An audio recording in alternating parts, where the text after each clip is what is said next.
André från Säffle, 14 poäng. 646, Linus Andersson ifrån Arne Forsunda, 5 poäng.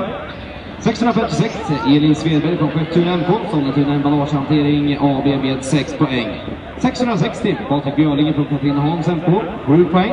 641, Linnea Hultman från Filipstads NC, svartogul.se, 5 poäng.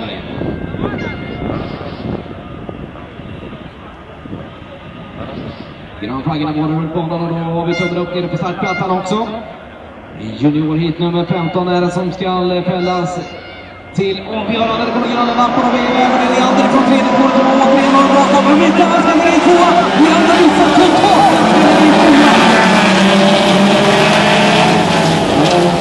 Tappar nere på tredje klubban för utspåret till sist. Och det kommer Björling som kommer till ledningen.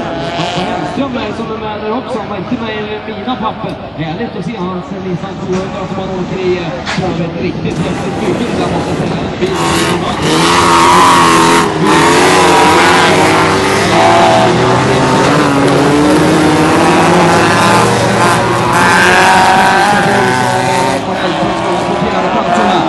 Björningen som ligger fram i ledningen.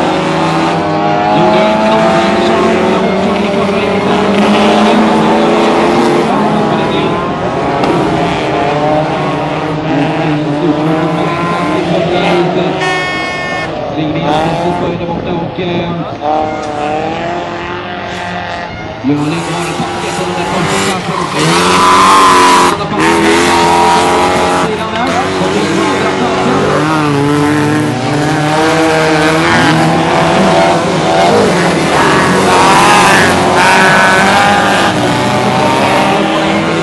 Sen då sist i fältet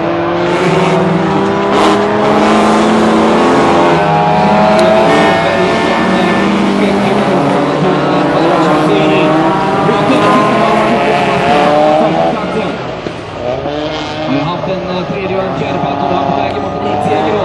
Och det är med tyska på tanke på att det är Linus Andersson som har